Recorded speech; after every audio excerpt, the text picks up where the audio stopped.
Just to check where the liquid is.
Do you have no ethanol here?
Yes, all the bands, yeah. Okay, and you are going now down this step, yeah.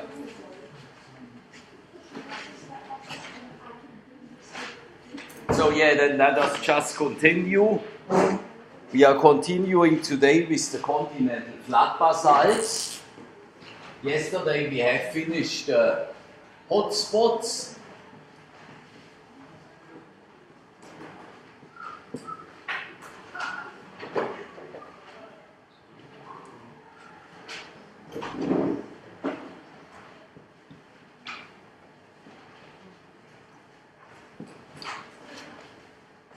So in the shortcut for the continental flat basalt, that is CFB. So in this continental flat basalt, they are covering huge areas, and they are formed by actually single streams. And these single streams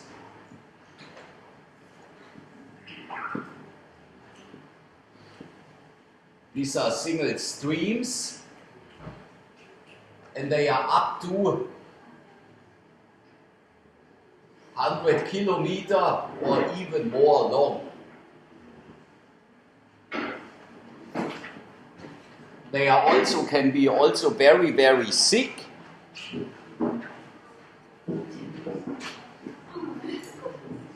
Largest volumina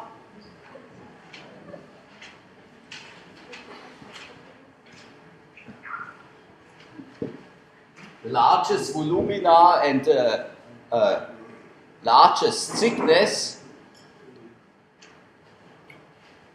is up to about 10 kilometers thick.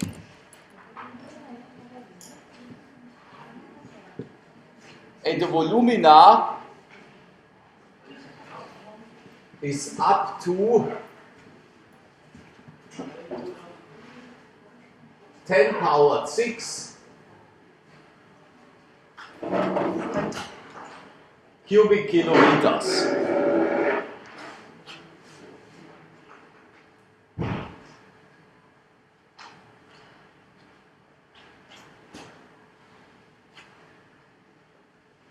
The time scale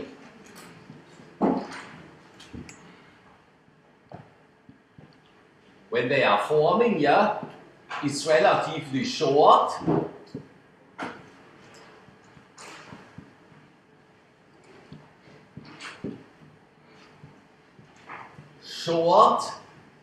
And that is then actually smaller than, or smaller or the same, like 10 powered 6 years. We have here just single years, that is very short.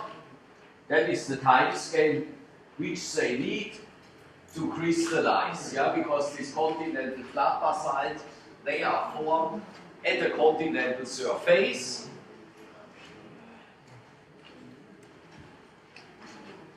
So, and I will give you in class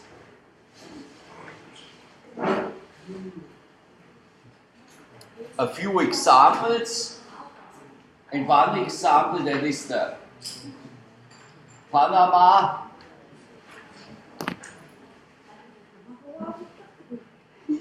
flat basalt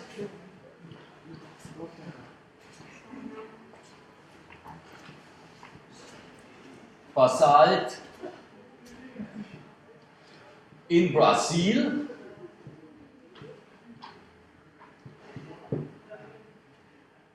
And the other one, that is the Etendeka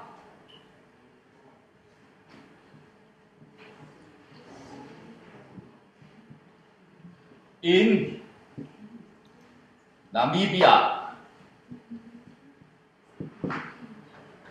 And both of them are formed 120 million years ago.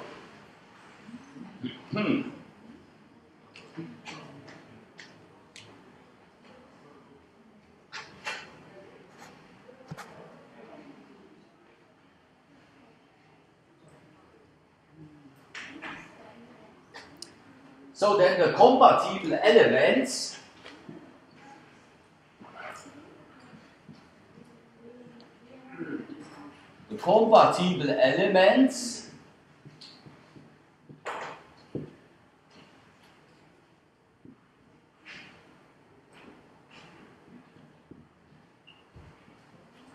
are up to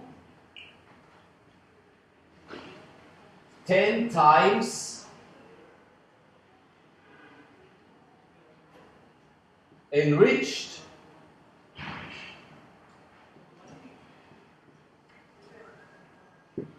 compared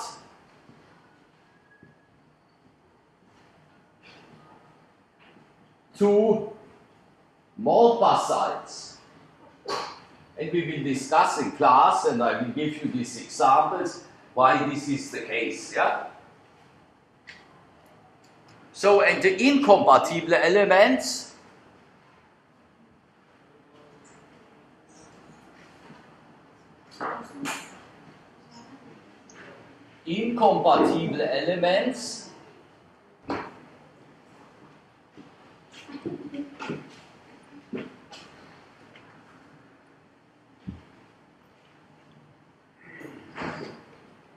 are up to 50 times enriched compared to 1. So in the incompatible elements, you know which kind of elements these are. So in there we have also all the trace elements, and then we have to think about why they are enriched compared to more, as well as the compatible elements. Yeah.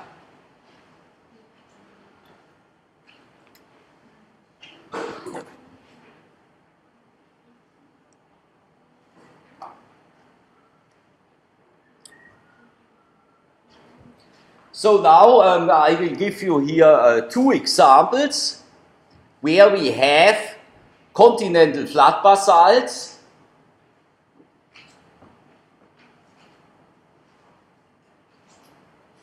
and we will then work out the characteristics of them.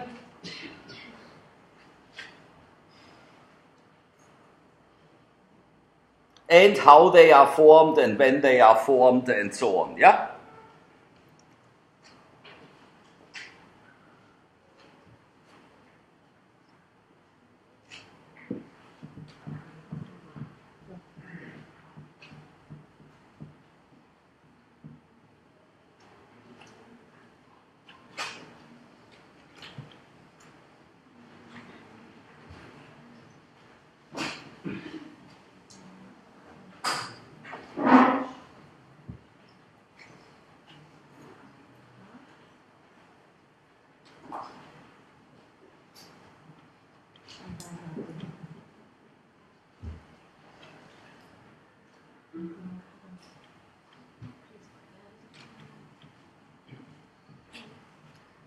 So and now the first example, the Parama or Panama flat basalt and the Etendeca in Namibia, and you know where Brazil is, that is a country that is in South America, yeah? So and then we have here, we are just making a simplified map. So that is roughly South America or the southern part of South America. So and then we need a simplified map from South Africa, because Namibia is in South Africa, yeah.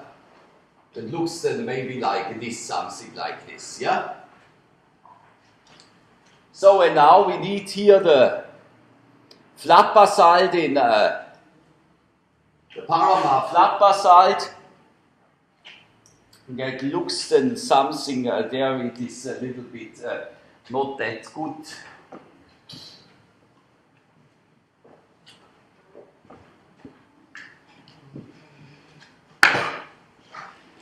So it is then maybe something like this. Yeah, I mean, it does now not matter, but one can recognize it that this is part of South America, and that is maybe a part of South Africa, could also be a part of India, but we will describe this. So and now we need the location of the Parama flat basalt. That is maybe something like here, yeah.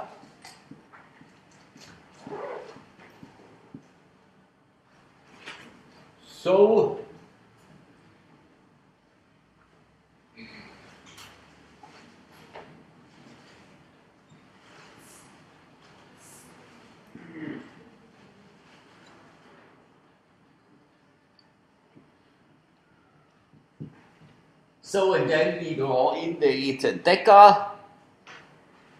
That is here Namibia, then we have the Etendeca somewhere here.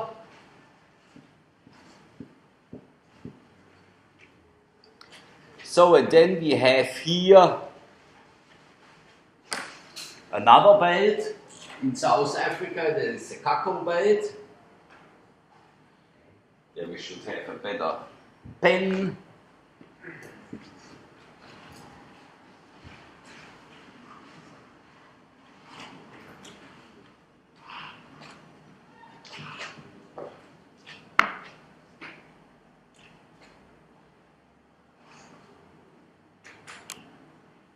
So that is then the cacao. That is about 200 mA old. So and then we have here, as I mentioned before, there is the E10 Deca.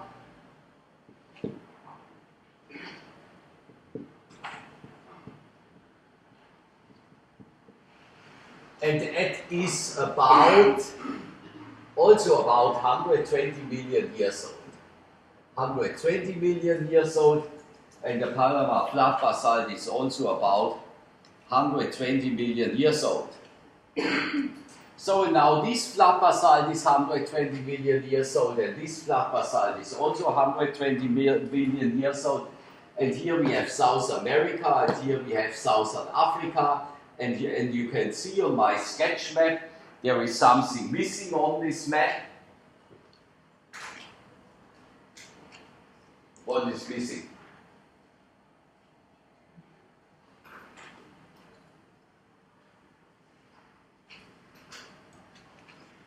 Here there is nowadays something between. Yes, and that is the South Atlantic. So when the South Atlantic opened, yes, about 120 million years ago, yeah? So and there you have a middle ocean ridge. Yeah, as you can see here on this map, here is the middle ocean ridge, yeah? So when this middle ocean ridge system forced to go South America to go to the west and Southern Africa to go to the east. So, and these two flat basalts, they are chemically identical, yeah? So, and the age is also identical, and they were then formed at this time, yeah? So, but I mean, the chemistry from both of them are completely different, as I have written before on the board, compared to war. So, and what do you think was how you can also find out that 120 million years ago, South America and Southern Africa, or whole Africa, formed one landmass? You should have done this in ES306.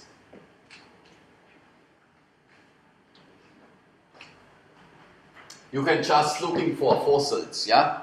Because while it was forming one landmass, and 120 million years ago there were still dinosaurs around, so and then they found that the same kind of dinosaurs were found here, or now not the dinosaurs, I mean the remnants, the bones, yeah, were found here, and that was the same species. So and they know that these species lived during that time. So that is now another thing, yeah? So, but here we are using geochemistry, and then we know both of them are 120 million years old, and both of them showing the same chemistry.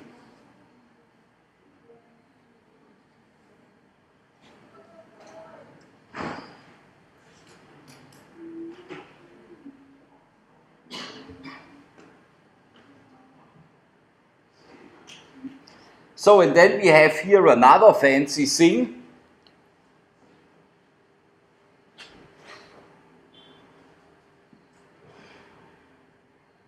We have here a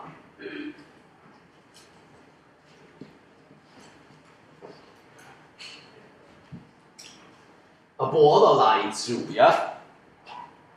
So, and here in the north of both flat basalts, you have the high phosphor, high titanium, a boundary that means high They are high in phosphor and titanium, yeah? So and here below, if we have here the high phosphor titanium, then we have here the low phosphor titanium.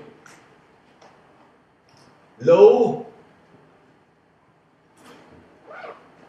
in phosphor and titanium. So that is another characteristics from this flat basalt there, yeah? So and why do you think, or how can it be that you are forming at one part high phosphor titanium bearing rocks, and here you are forming to the south lower phosphor titanium bearing rocks?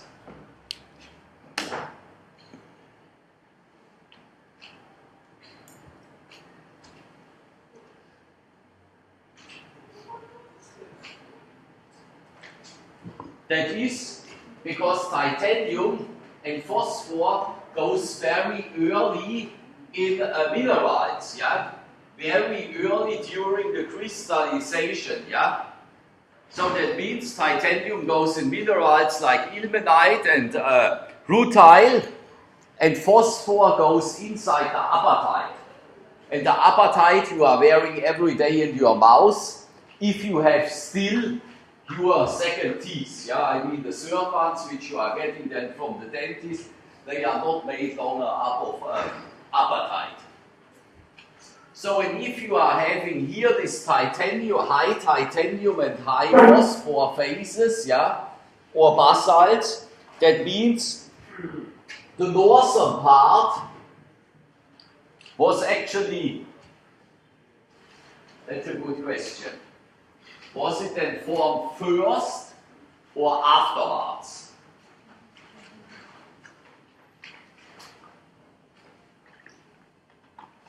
Actually, if you are looking at the magma chamber, so here we have the magma chamber, or that was the underplate, yeah, here. And I just told you that the ilmenite, the titanium goes in the ilmenite and in the rutile, and that is a very high dense mineral. So it sinks then down to the ground of the chamber, yeah? So and now what is the density of an apatite?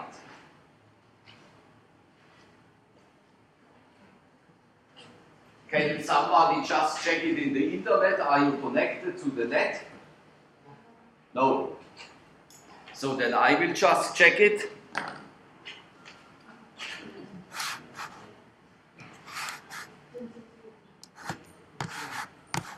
We should have the density from an apatite.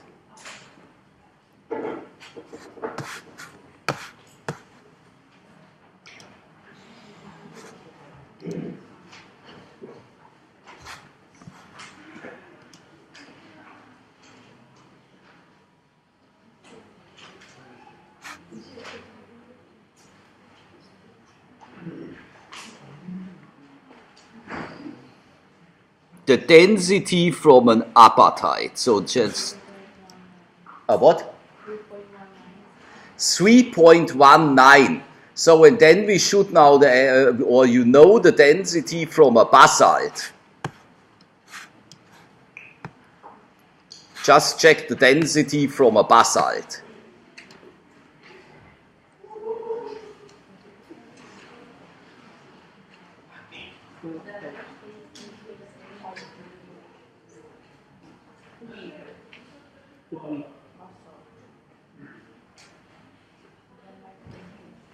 What is the density?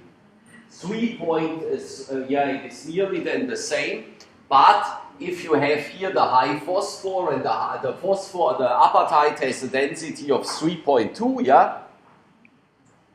So then the apatite is then also sinking to the ground, yeah?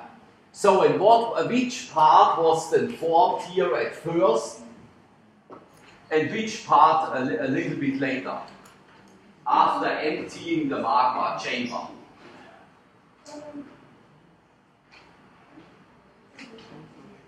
that is, this part was, this part, the northern part, no, the southern part was then formed at first, yeah, because you have already removed all the titanium and the phosphor of apatite to the ground of the chamber, yeah. So, and after emptying the whole chamber, then you have formed this one, yeah. That is one explanation, yeah. So, but I mean, this is now pure speculative, but that is now the first thing or the first thoughts how you can solve this just by looking at this. And if I would be you, I would study this picture and write down everything.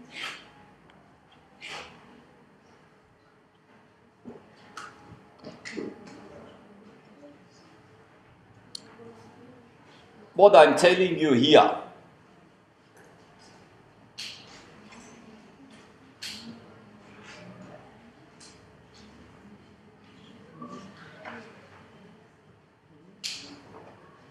So, and what the next thing what we can see here, that is that flat basalts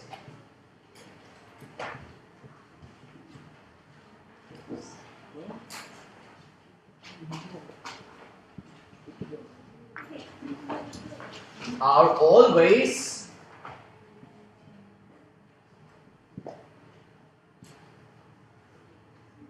formed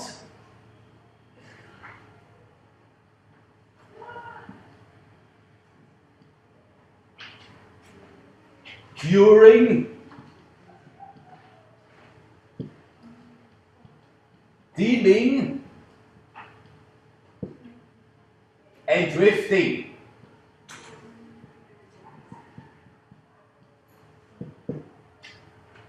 So that was now one example for the flat basalt. Then I have here another example.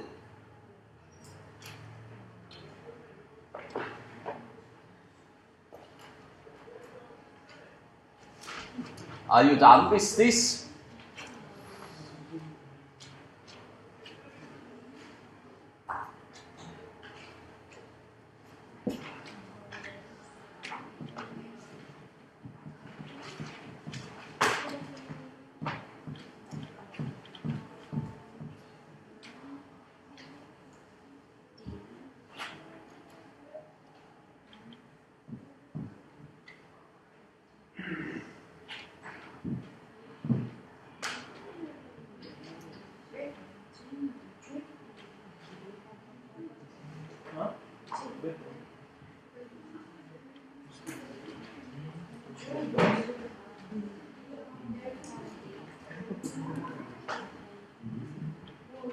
So now you have got this example from Southern Africa and from South America. Now we have another example that looks something like this.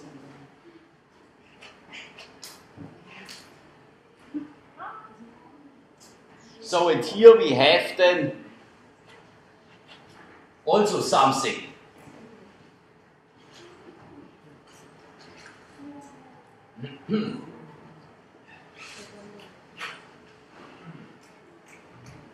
So, and that is the Deccan Trap in India.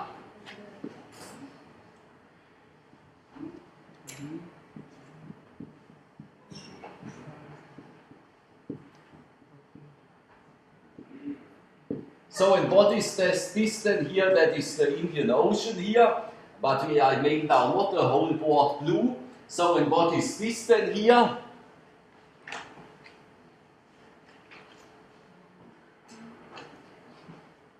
That is Réunion. So, in Réunion, that is a small island.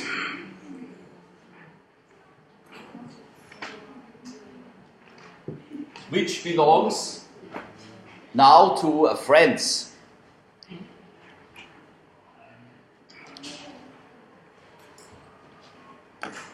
So, and then we have here the something like this maybe, I don't know. So that is then the Deccan flat basalt here in India.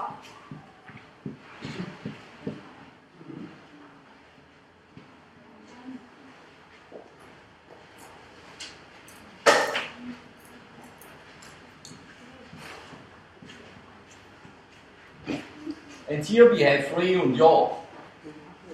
So in the Réunion you have up to date still volcanic eruptions. Yeah? There is still active volcanism. So and if you are studying the rocks in Réunion and comparing them with these rocks from the Deccan, then they are chemically identical. So, and how or which mechanism can now create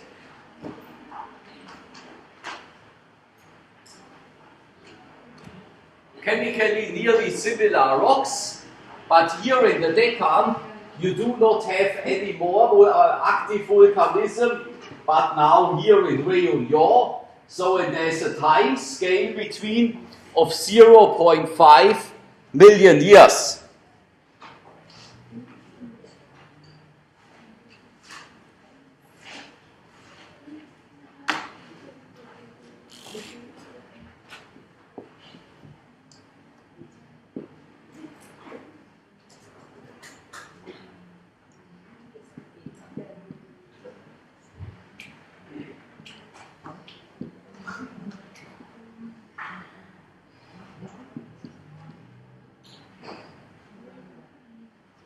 So that means 0.5 million years, it is not that much,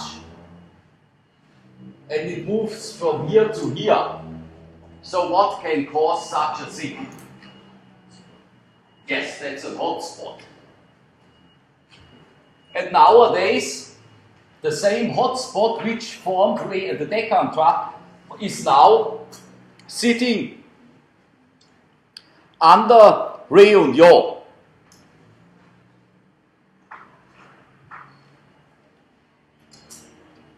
So the hot spot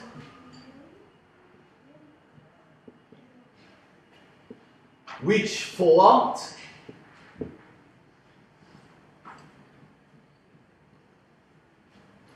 the Deccan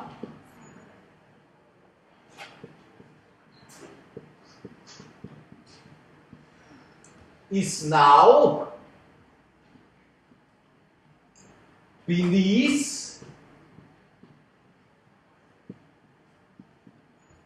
Réunion.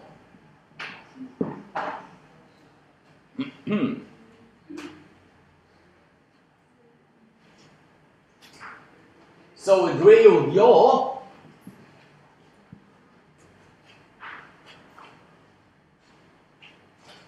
the basalt from Réunion is then more similar also to Oib. Oib similar to Hawaii. So that means we have the basalt from the Deccan Tract has some other elements or some enrichment of other elements inside the basalt which we cannot find in Réunion. So and therefore we have also to think about why is this?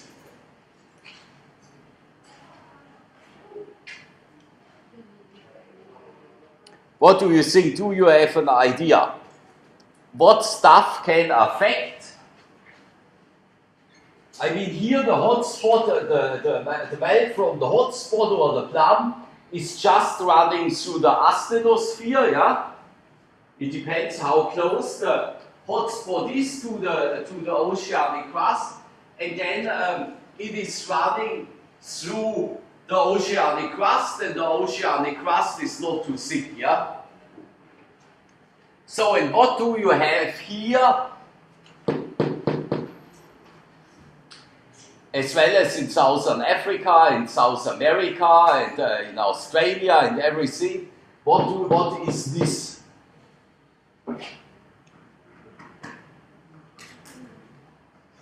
I mean, this is India, and what is India? Yes, that is continental crust. So in the continental crust is much more thick compared to the oceanic crust, depending on how old the continent is. Yeah. So because if you have even an old continent, then it is more thick. Yeah. I told you in class, if you are going for old Archean crust, then it can be up to 400 kilometers thick. Yeah. So whereas the oceanic crust is not that thick, the oceanic crust above is actually 3 kilometers, something like this. So, and how old is India now? That's a question for you both, yeah?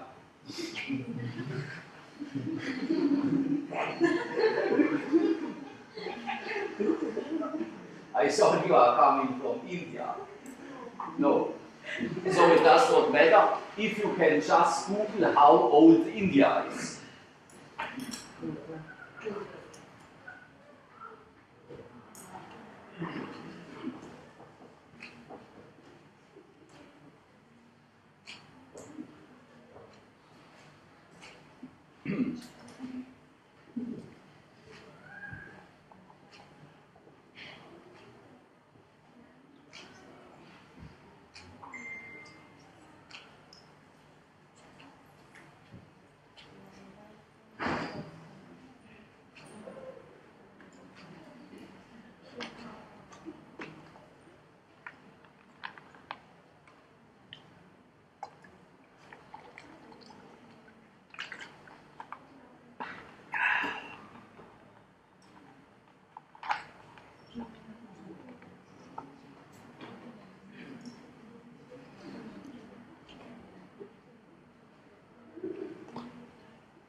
Could you find something?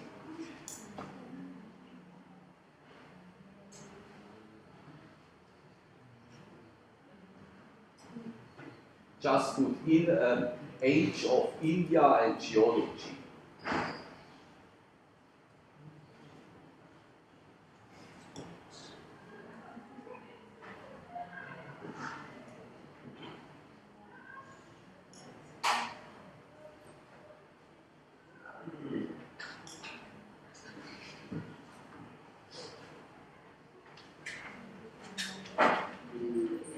Yeah, that is the period.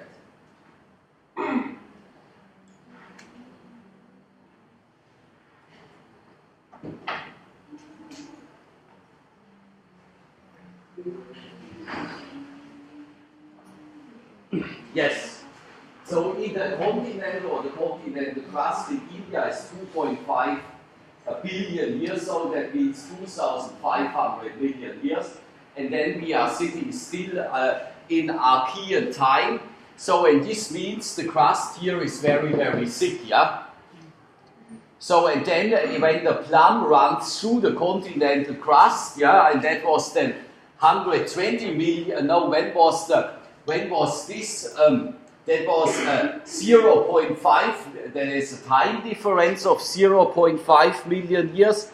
So, and Réunion is just recently, that is just today. Yes, then it was 0.5 million years ago. So, and therefore, it had the plum has to run or melt through the continental crust, there, which was then quite thick, yeah. So, and then therefore, you have a lot of contamination and assimilation with continental crustal material, yeah. So, and therefore, yeah, it is then very enriched in the potassium group elements, yeah, because I mean, if you are looking at a granite, then it is very rich in potassium and in all these potassium group elements. And this sign you should then also find, and they have found it, in these continental flat basalts. Yeah, and that is the same for those flat basalts in the example before.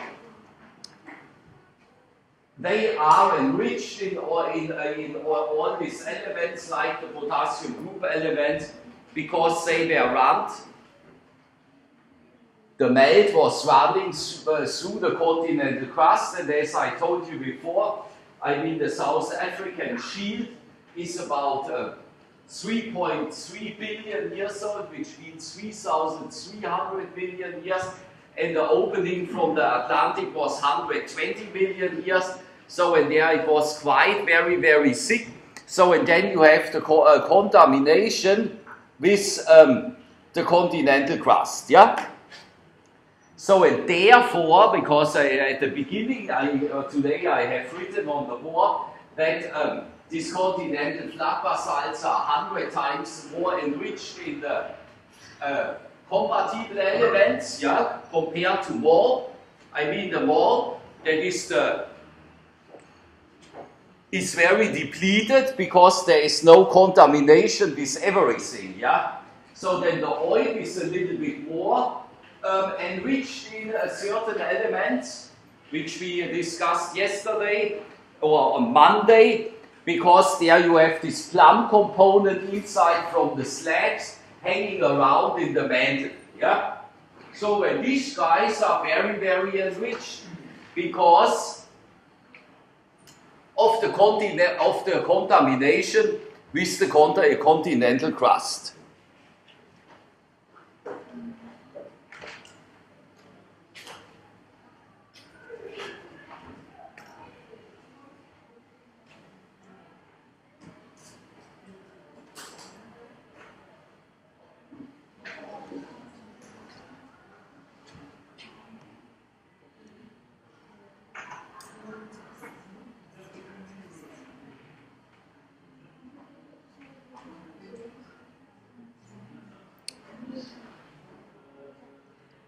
Yep.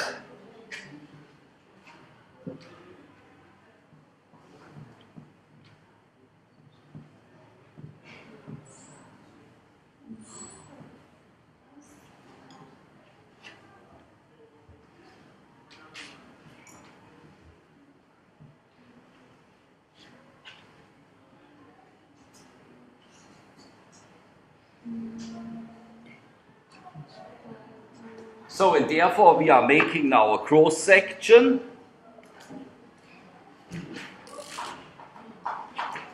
We have here, no, not here. I made it that time the other way around. We are making now such a picture.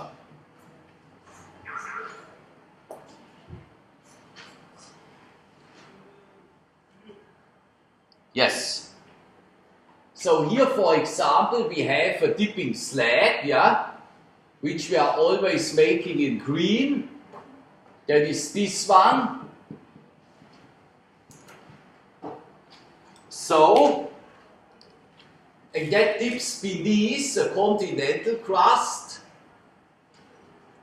Here.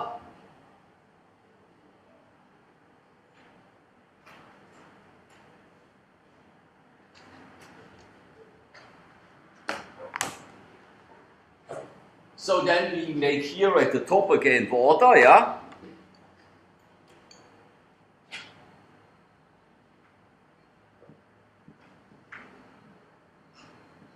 With the ship.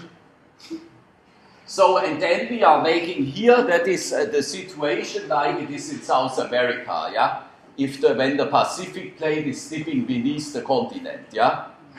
So, and then we are just using this example, South America. Then we have here another oceanic crust.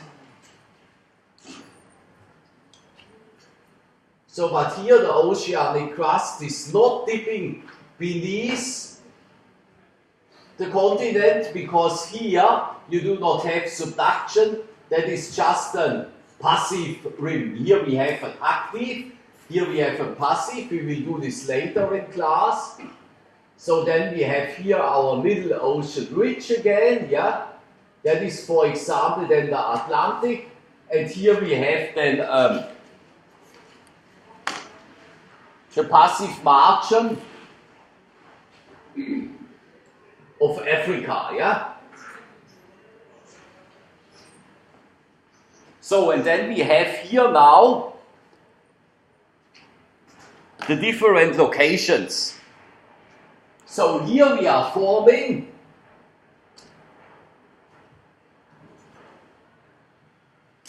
we have here the mob,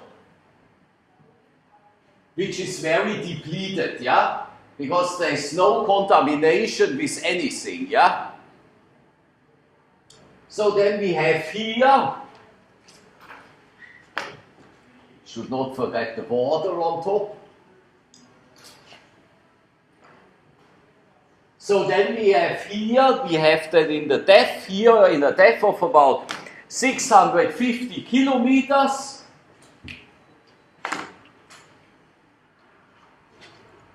We have the boundary, yeah.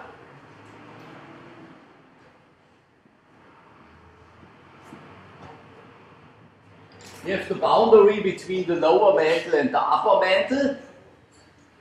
So, and then we have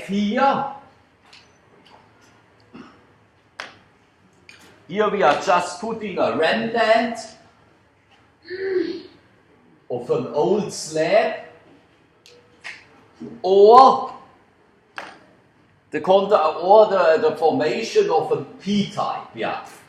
Let us just make here the formation of a P-type, because as you saw yesterday, we are thinking now that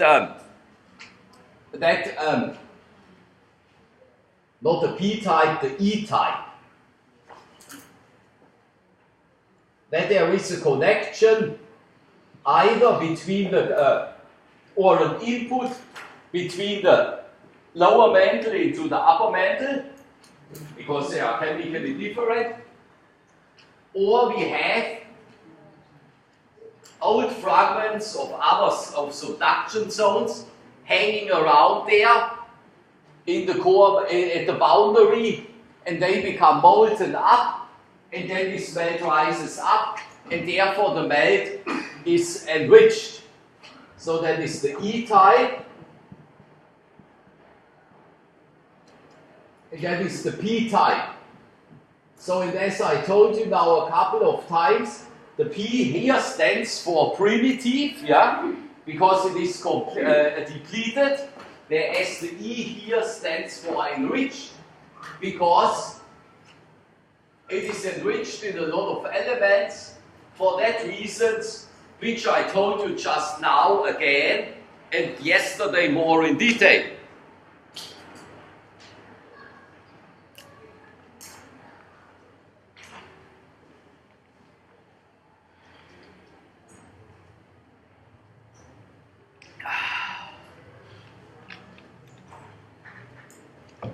So, and then you are forming here while the E-type is going up, because due to the fact that we have lower density, we are forming then here a volcano. So, and these are, we are calling them the OIPs. Yeah, that is an ocean island basalt, yeah, and they are chemically different from compared to wall, yeah, because they are enriched compared to wall. So, but now, today I just told you about this continental flat basalt. So, and there we have here the rising of a plum, yeah. So, and then you are making here your continental flat basalt. So, and that is the CFB.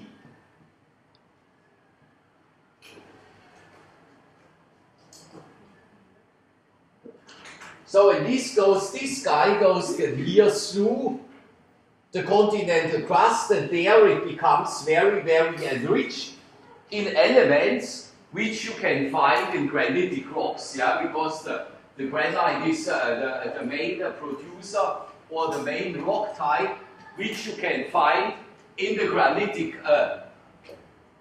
in the granite forming the continental crust. So, and then we have here another situation. There a slag becomes molten, yeah?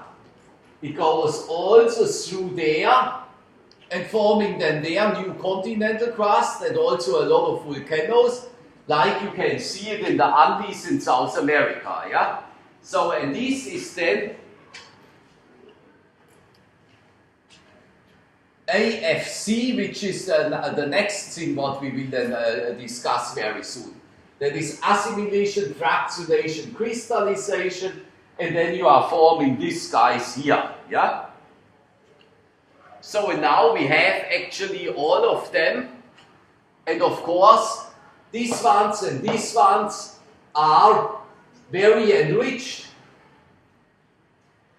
compared to the ocean island basalt, because there you have less contamination, you have only contamination with the with the oceanic crust, and this one is most depleted compared to the other ones, because you do not have any contamination with anything, yeah?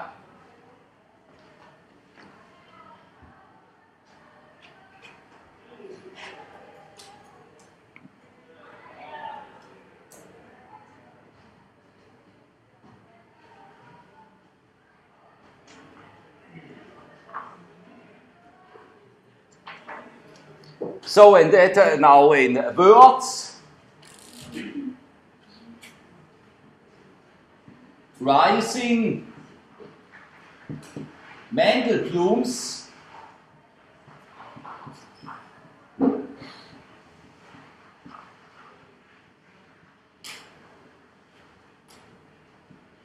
thinning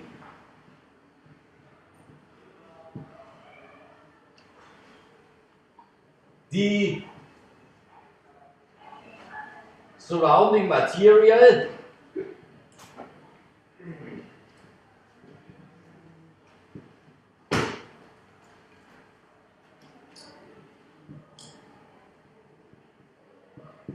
out and becoming chemically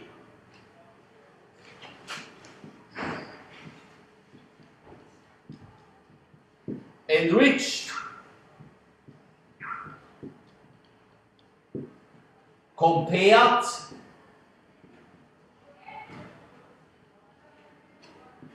to molten. Yep, I think you got this now, yeah?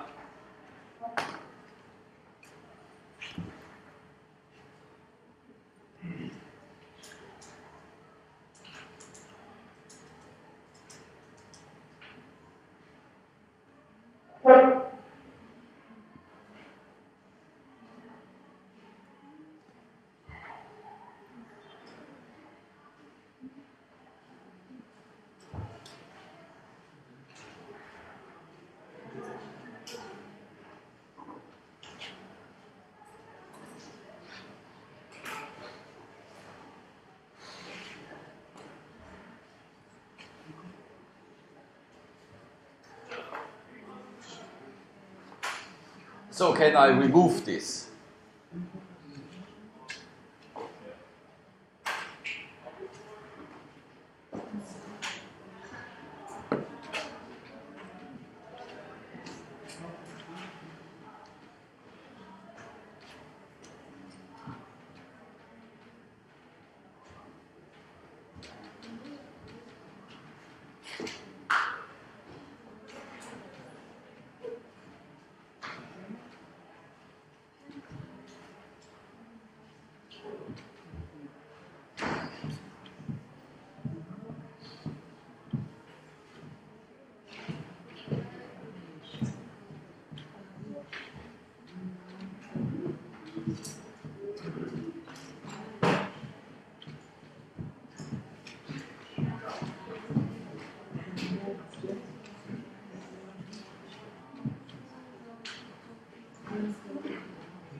So, and if you are watching the isotopes,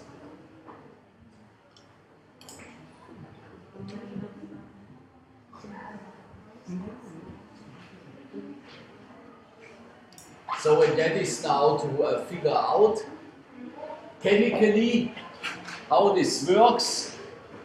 Then you know this kind of diagrams. This is the spider diagram, and we are normalizing always to more, yeah? That is then 1 here, yeah?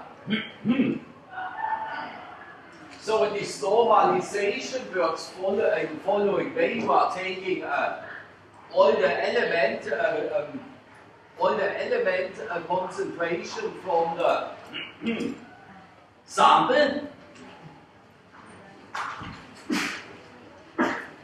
the sample. And then you are dividing it through a sample, a textbook sample from more, yeah? So, and then you are starting to plot these elements regarding their incompatibility. So, and then you have here, for example, barium, strontium, potassium, rubidium, and all these guys, they are very, they are all incompatible elements, yeah? But you have less incompatible elements and more compatible elements, and that is regarding their mobility in the fluid, yeah? So then you have here the heavy elements, titanium, ytterbium, and all this stuff, yeah? So and if you are checking then, or here we are removing this here, yeah? We are starting here with the bar, and then we are putting here the barium, yeah? So and then you are checking this here. So and then then you are getting a curve, something like this, yeah? And then it goes down here, yeah?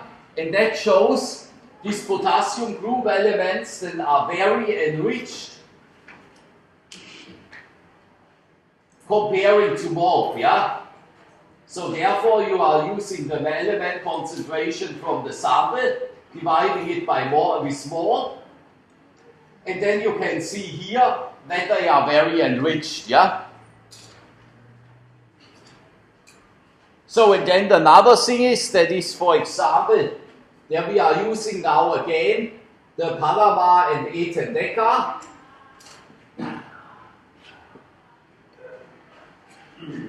And we have here, or the author from the book, because all this stuff is actually from this book which I have uploaded, yeah? So there I have uploaded an older version so that we do not get problems with with the copyright. It's the version, the Wilson version, Interest Petrology from 1994. So in all these examples and everything what I'm telling you here in class is described in this book, yeah? So and then we are plotting here on this side, or Marjorie Wilson has plotted here 143 neodymium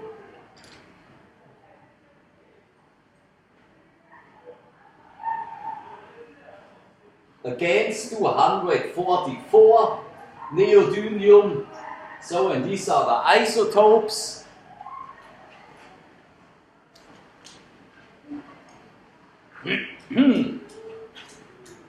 So, and there she got the different fields.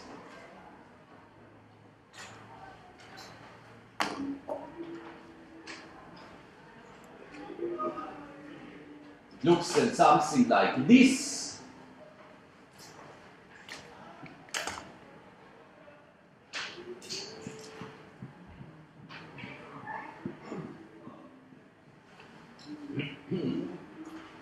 So, and then we have here, or she got here, this field. So, and here we have another field that we are making now in this color. Something like this.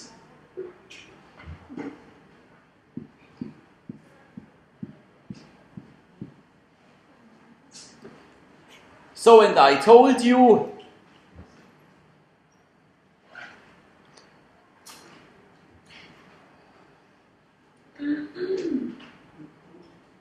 that the Panama and the Ethan Decker, they are quite similar and has formed at the same time. So, and has formed at the same time. And these are continental flat basalts.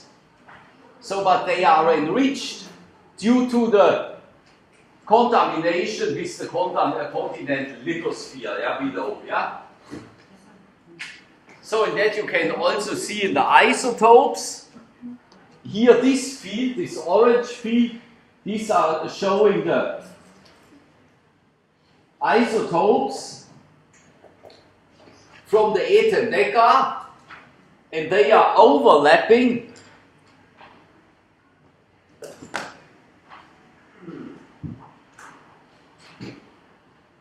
with the low phosphor titanium from the Panama.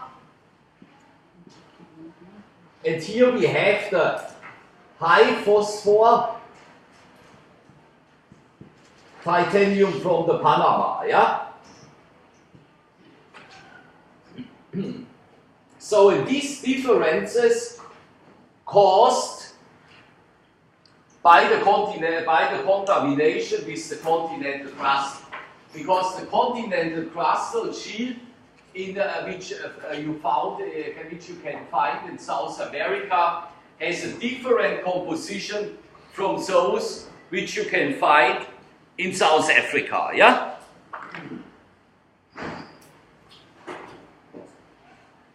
So, and then you are just telling me when you are done with this.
So, and now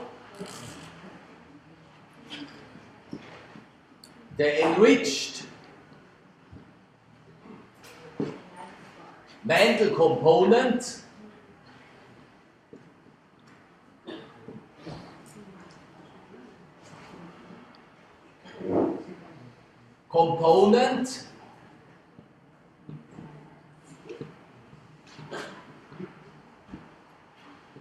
is due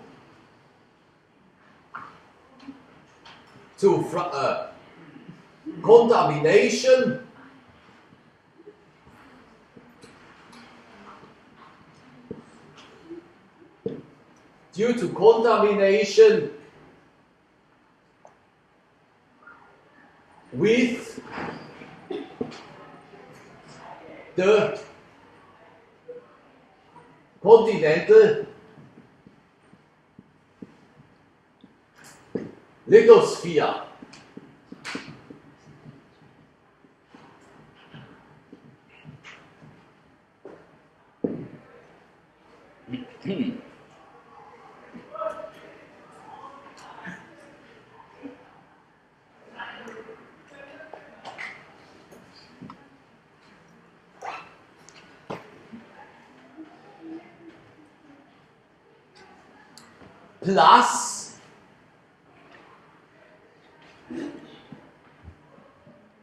Plus AFC.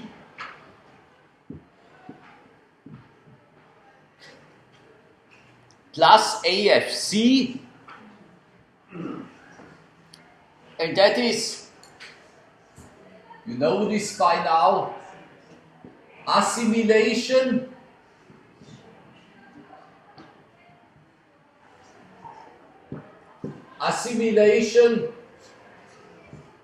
fractionation,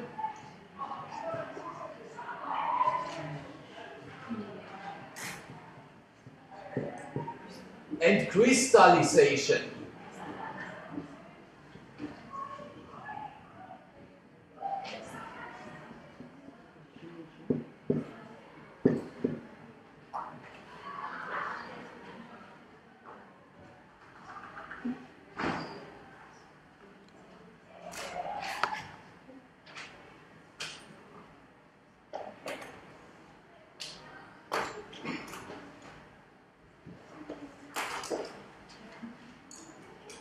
And that is because the oxygen isotopes are not that high that it is only the contamination with the continental crust. So, but that is now nothing important for you because that goes too much into detail.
So now we have discussed the continental flat basalts.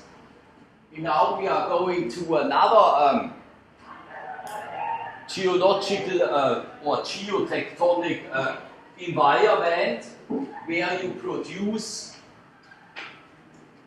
basalts.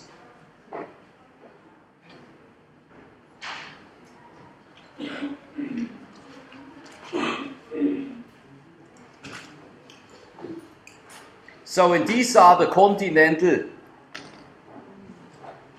rifts.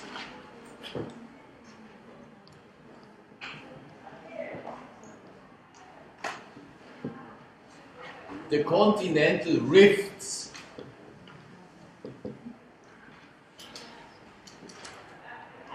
So where do you have actually a continental rift?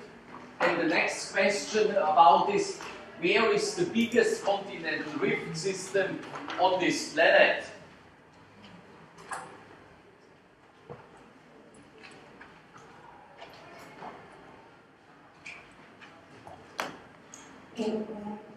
The biggest one is the East African rift system, which we are then also calling East African orogeny. But the rift system there is actually younger than the orogeny.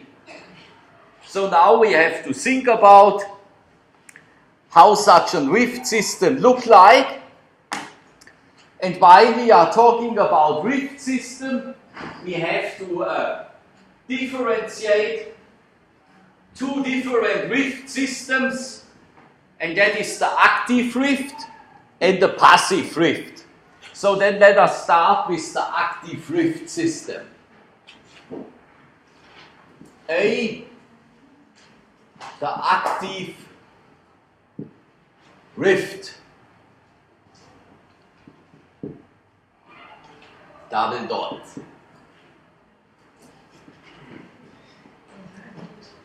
So there you are getting now two examples, yeah? Two drawings.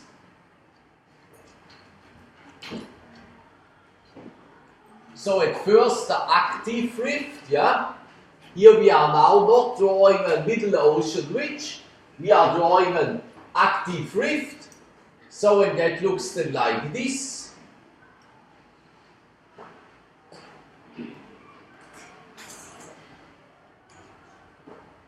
Yes, and here you have faults, yeah, and here you have your rift system, yeah.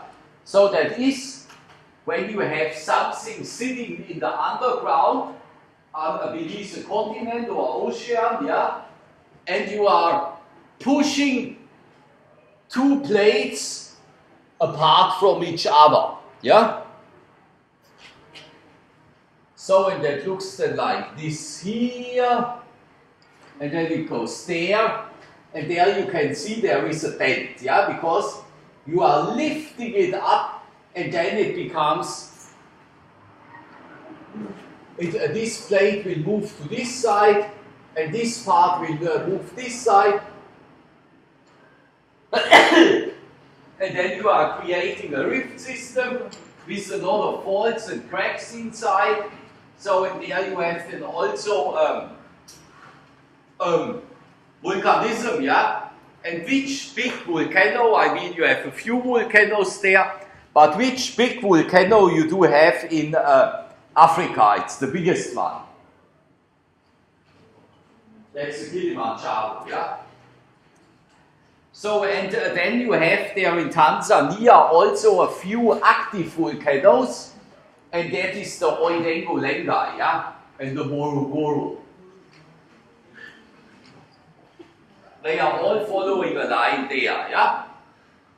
So, and what do you think can sit here in the underground and lift the whole thing up?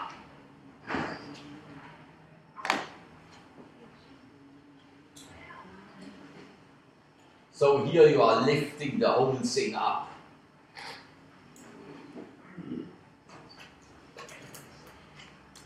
You are lifting the whole thing up. So, and what can cause this?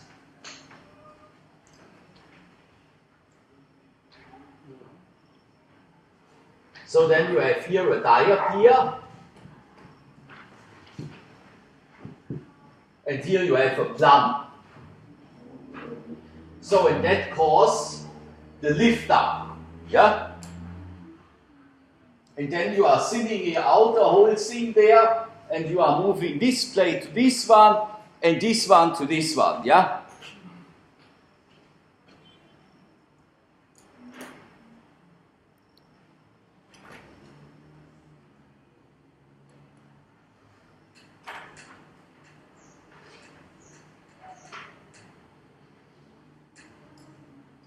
So in this active rift system,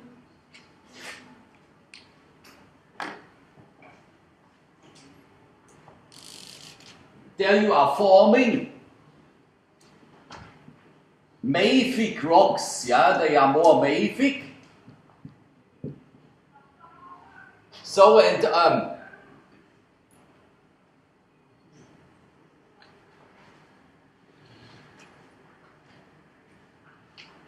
this kind of, or this you can find in the East African Rift,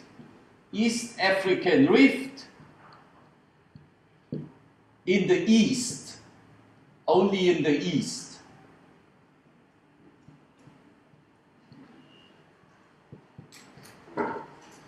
Yeah, here is the West, here is the East.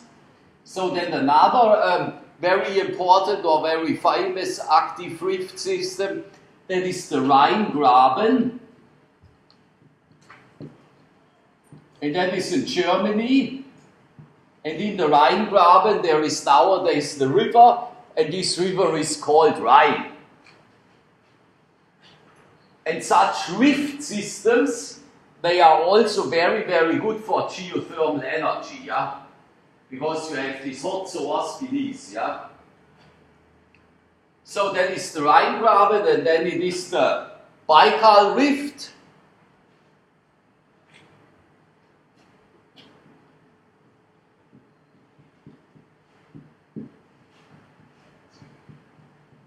And the Baikal Rift is where? That is in Russia, or the former Soviet Union.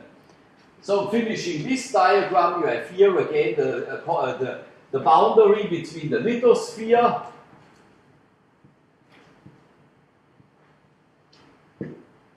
and the asthenosphere.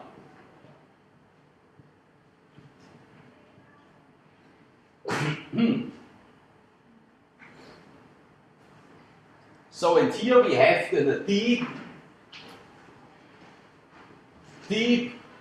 mantle upwelling.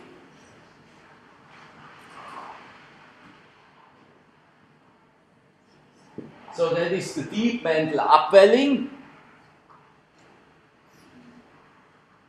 And these rift systems, the active rift systems, these are low velocity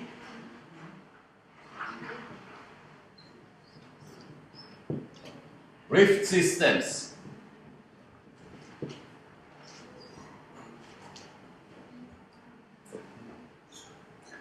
And you get always low velocities, you know, from the S waves especially. Because if there is melt beneath, or if there is, or the mantle there is very, very wet, for those who are doing also the ES301.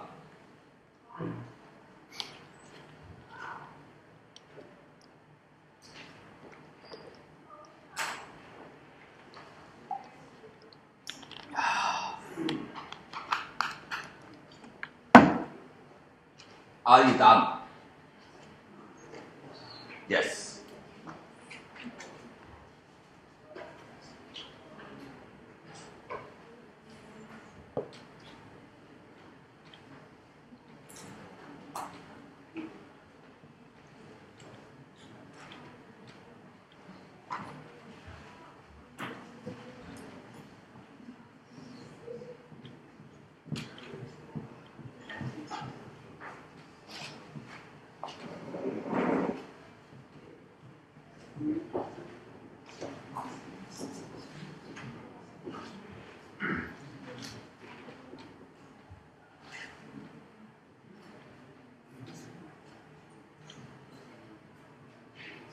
So here we have only to remove this and the A.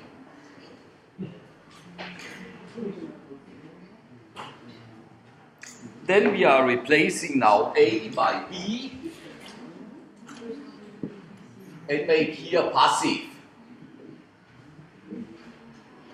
A passive rift system.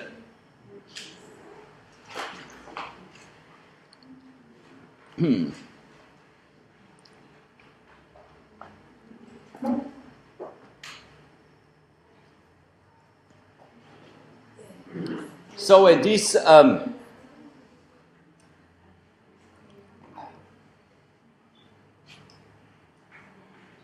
passive rift system looks then also a little bit different. I mean, there must be a little bit different, yeah. You have here again the rift system.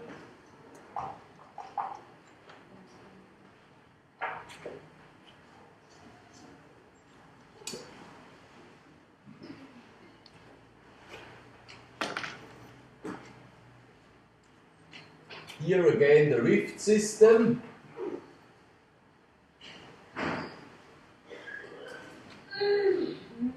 So, but here it's flat.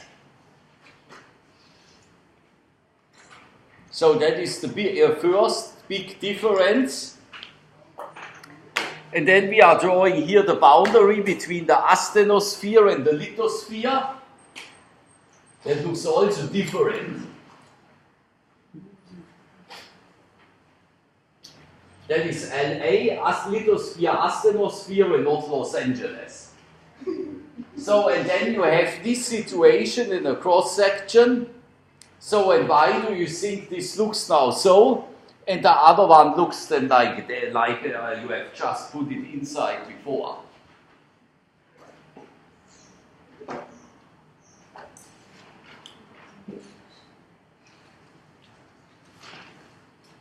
That is because here we have the situation that there is not an upwelling from the ground or from the mantle. There's a movement, a tectonically movement from the crust to that side and that side, yeah?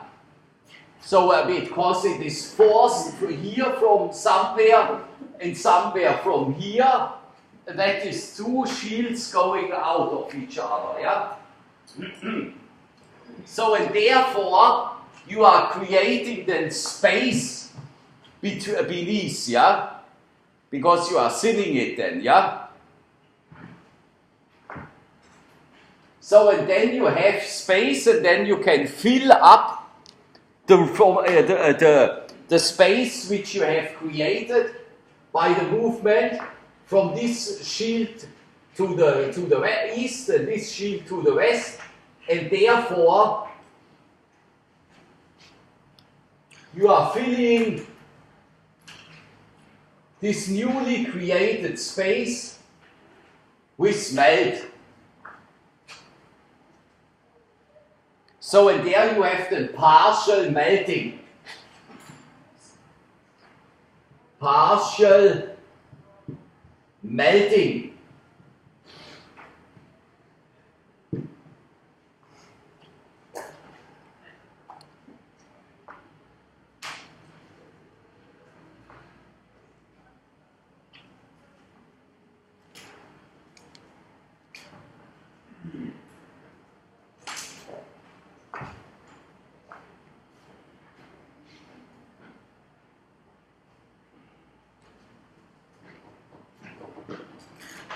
So, and now I will give you a few examples for that.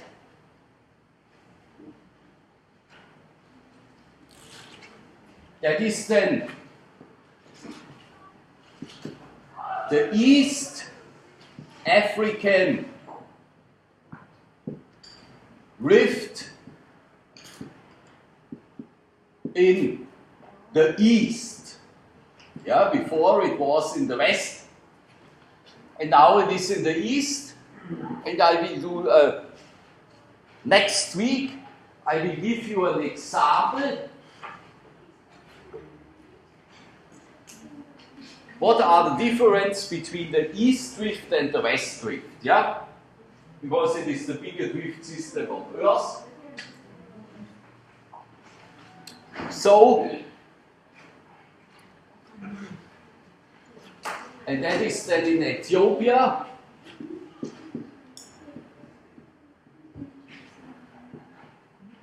So that is a country in Africa, as you know. And there we have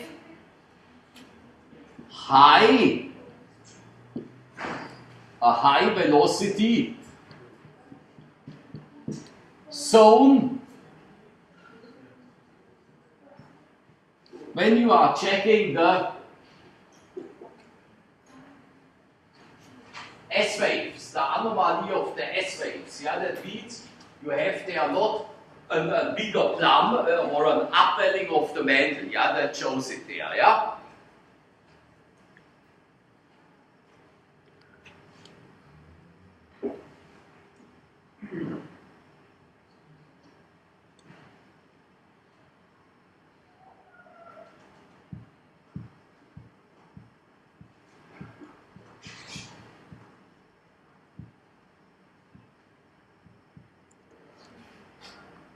So I can remove this, yeah?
So, and then I will give you just the last map for today.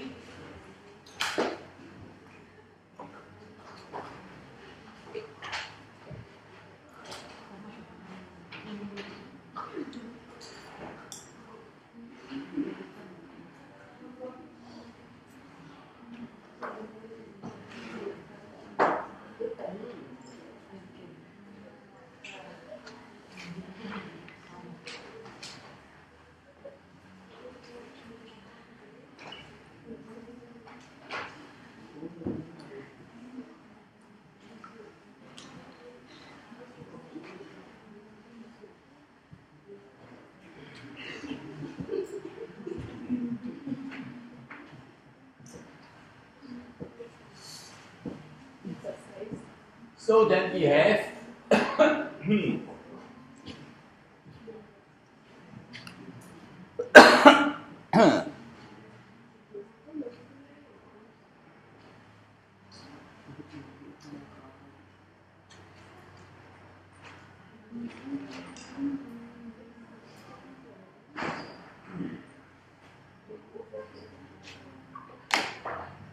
Is a sketch map from the East African Rift from above.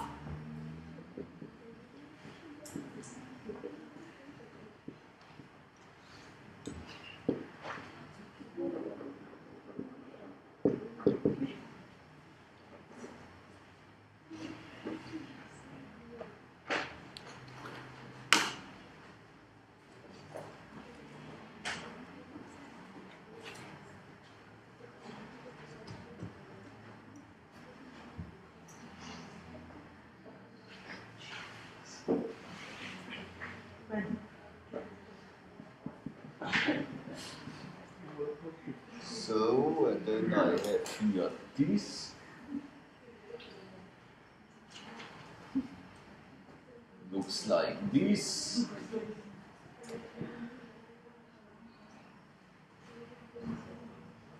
Then we have such a warm or noodle.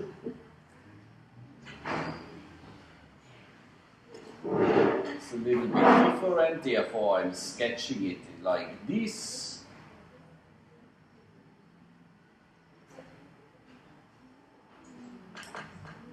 Yep. And then we have this here.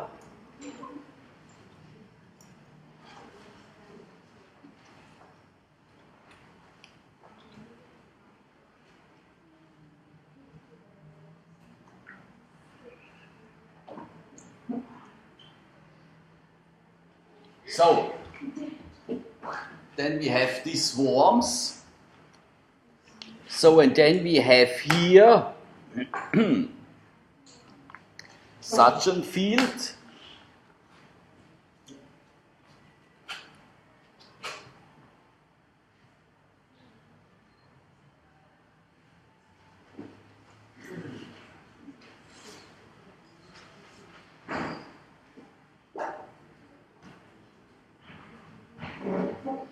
Yes.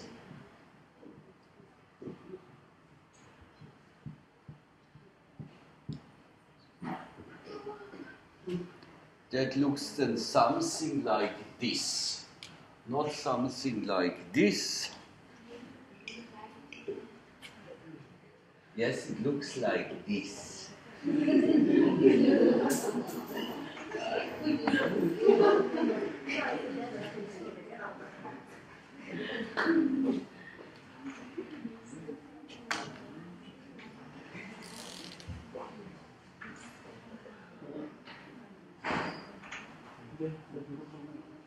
So, and then we have here the landmass, something like this. So, and here there is then Somalia, yeah, that is Mogadishu is there the capital, yeah.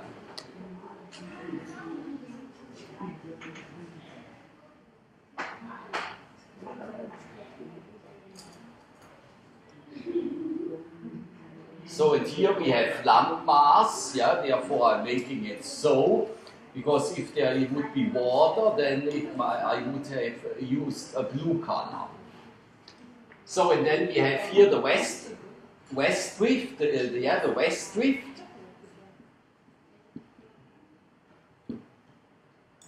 The West African Rift, and then we must have here the East African Rift.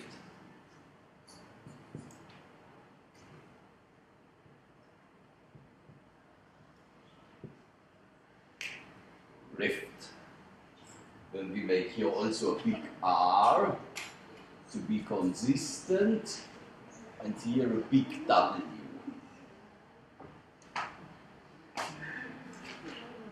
So, and here inside in this red field we have a negative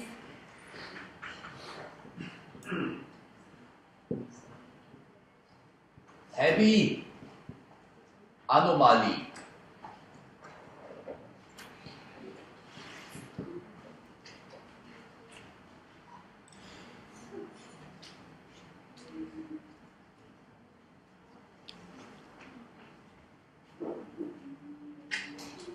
And here above we have something, what do we have here above? We have the red sea.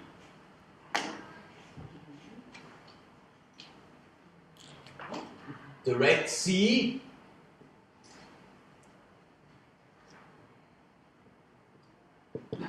so and at the Red Sea, the basalts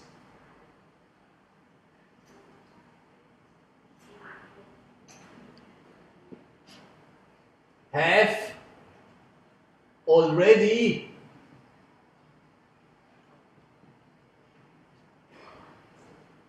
mold character.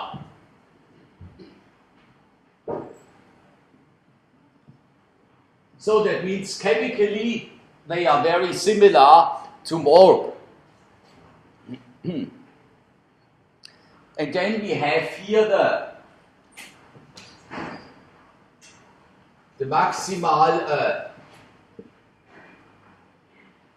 rifting rate.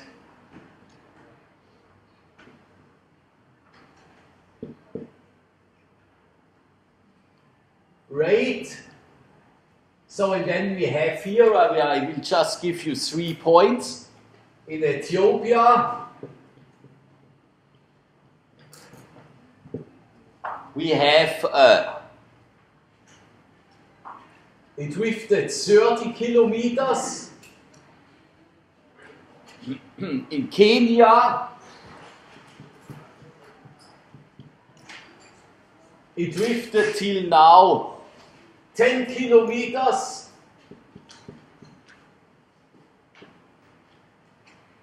And in Tanzania,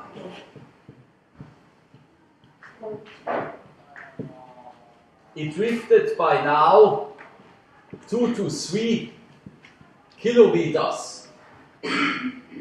So, and I showed you before that in the West Rift we have the rocks are chemically different to those which we can find in the East Rift, and then we have here in the middle also this negative heavy anomaly. So I mean the rift volcanism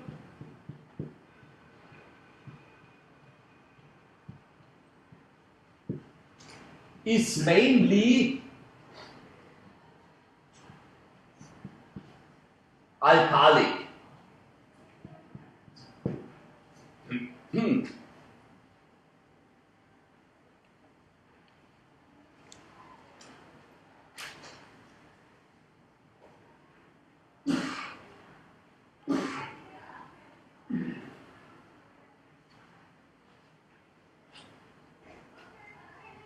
So that means we have at first different mantle sources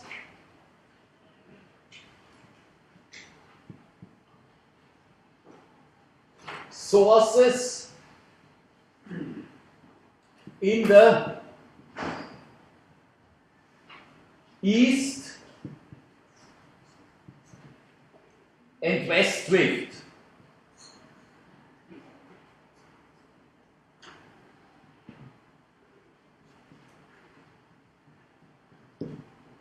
But they cannot also explain everything, because here you have also this negative heavy anomaly, yeah? So then there must be something inside, and that must be come from somewhere. Because the convection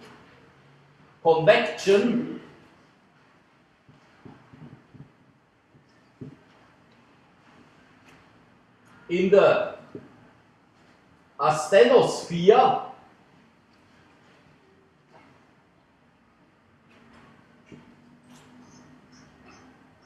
cannot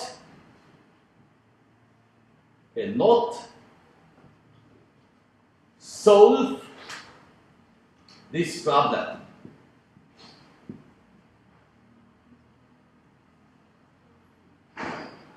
So there must then be something else. So if it is not in the asthenosphere, then it must be in the lithosphere, because we have not There is nothing other possible.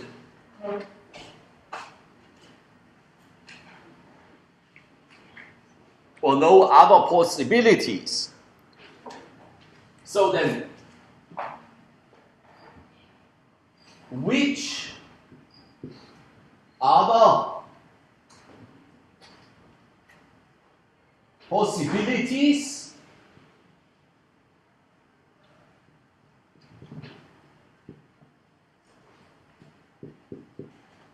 are left?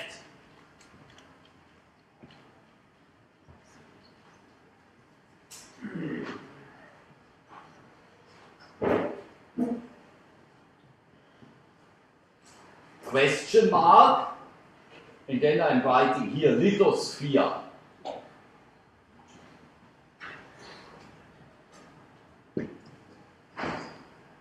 So, and what is here beneath the continental lithosphere?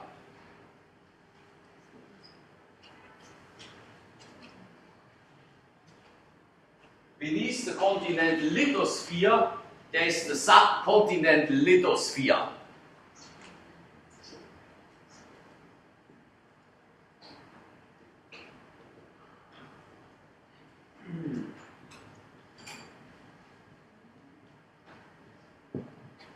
Lithosphere.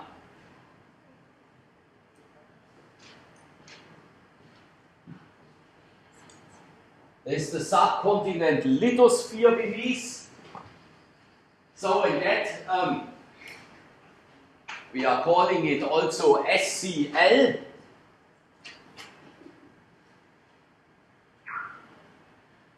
Subcontinental lithosphere. Subcontinental lithosphere. So, and that is just beneath. So, and there you have then contamination with the subcontinental lithosphere.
So then I think we are done for today, and next week we are continuing with the bimodal volcanism. That is another possibility, and then we can start with the Circum-Pacific firing that we can do next week. And then we have one left, and there we are doing the granites. Yes, now we are again back in time.